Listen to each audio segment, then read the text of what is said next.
1. The hook.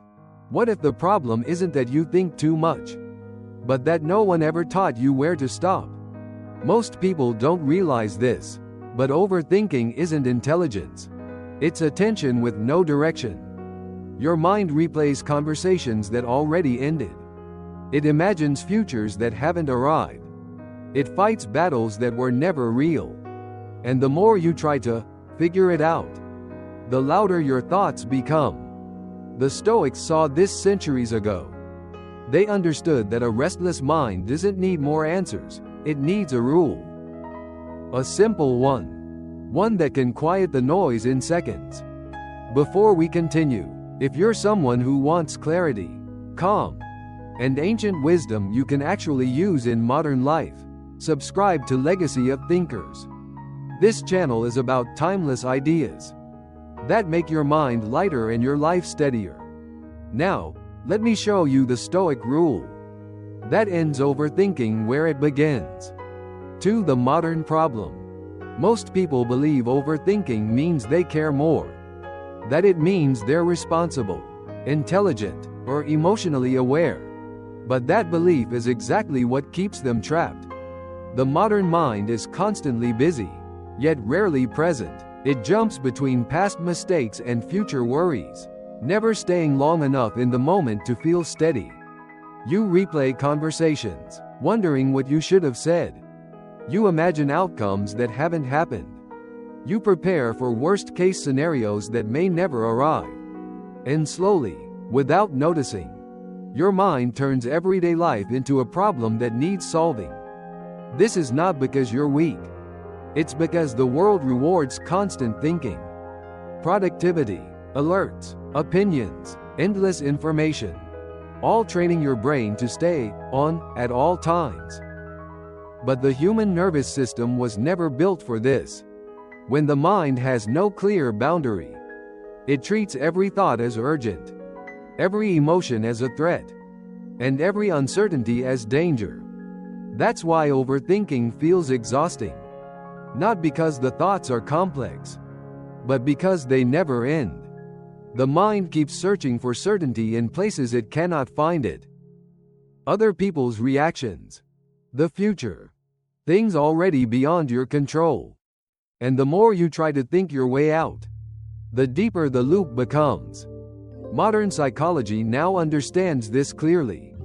An anxious mind is not a broken mind. It's an untrained one. Attention without direction becomes anxiety. Awareness without boundaries becomes overload.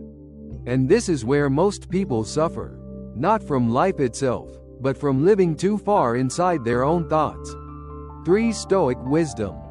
The Stoics approached the mind in a way that feels almost radical today. They didn't try to silence thoughts. They didn't chase positivity. They didn't analyze every feeling.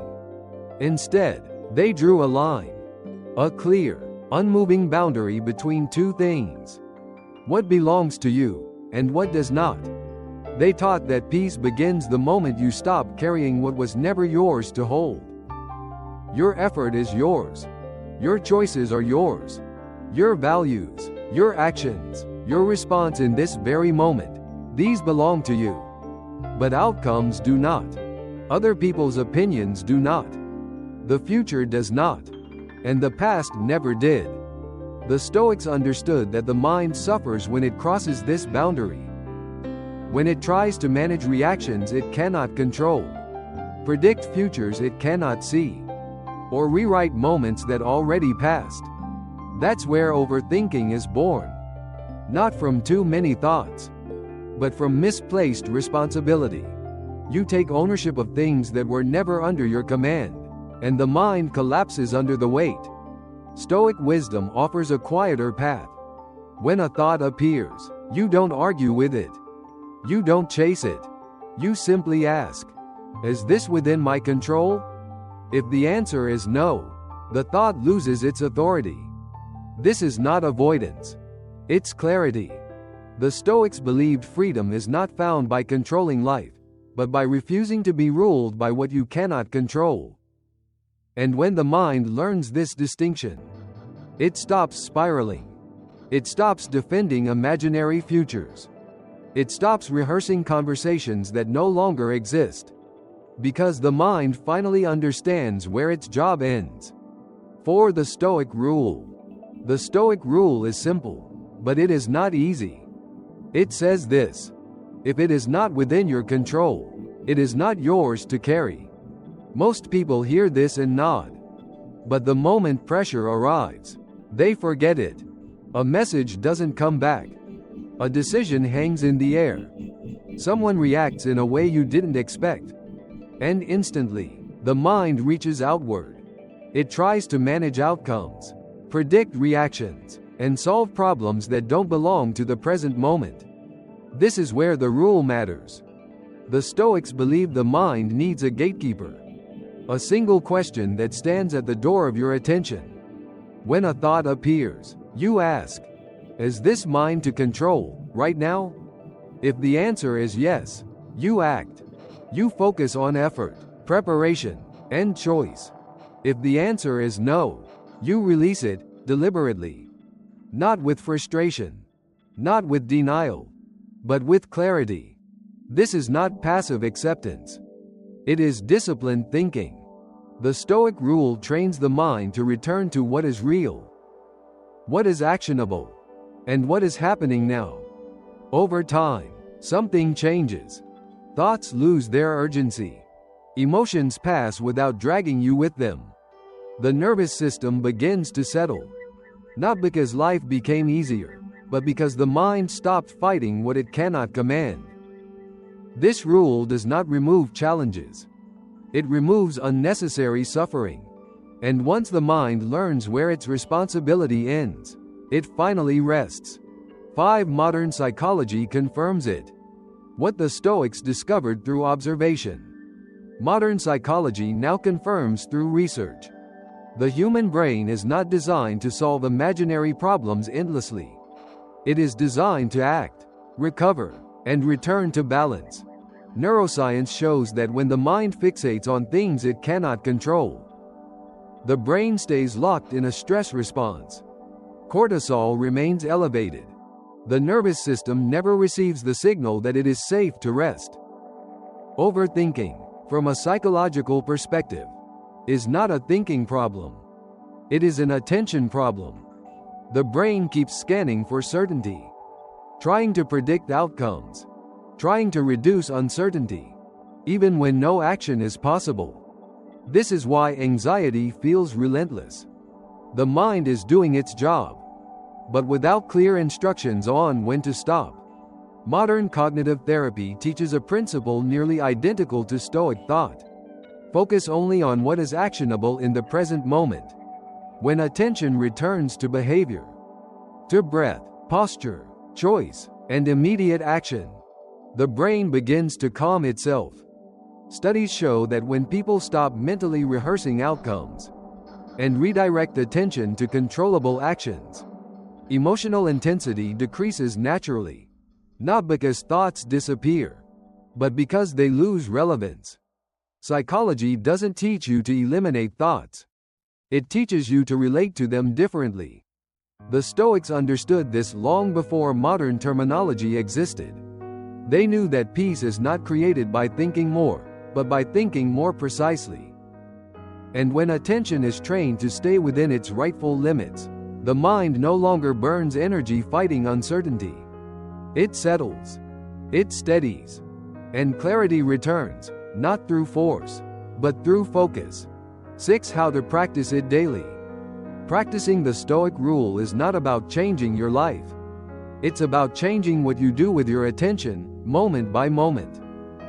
You begin by noticing the first sign of overthinking. Not the spiral itself, but the moment it starts. The tightening in your chest. The urge to replay. The need to figure something out immediately. That is your cue. When it appears, pause, not to suppress the thought, but to question it. Ask yourself one simple thing. Is there an action I can take right now that is within my control? If the answer is yes, keep it small. Send the message. Do the task. Take the step that belongs to this moment. Then stop. If the answer is no, do something different. Shift your attention back to the physical world. Feel your feet on the ground. Straighten your posture. Slow your breathing. These are not distractions. They are anchors. The Stoics practiced this throughout the day. Not in long meditations, but in ordinary moments. While walking, speaking, waiting, working. Each time the mind wandered into uncertainty, they brought it back to what was theirs to command. Over time, the brain learns a new pattern. It stops chasing every thought. It stops reacting to every feeling. You begin to trust this process. Thoughts come and go, but you no longer follow them automatically. And slowly, without force, the space between thoughts grows. That space is where calm lies. Not because life becomes predictable, but because your attention finally has a home. 7. Quiet ending and call to action. Overthinking doesn't end when life becomes quiet. It ends when the mind learns where to rest. The Stoics never promised a life without uncertainty. They promised something more realistic, a mind that doesn't exhaust itself fighting what it cannot command. When you stop carrying what was never yours, something gentle happens. The noise softens. The urgency fades. And clarity returns, not all at once, but steadily. You don't lose your thoughts. You gain space from them. And in that space, you remember who you are. When the mind is no longer rushing ahead of life. If this message resonated with you, take a moment to share it with someone who might need it.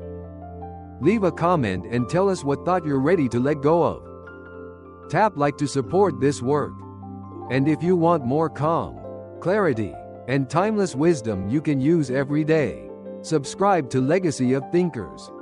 We're here to help you think less and live more.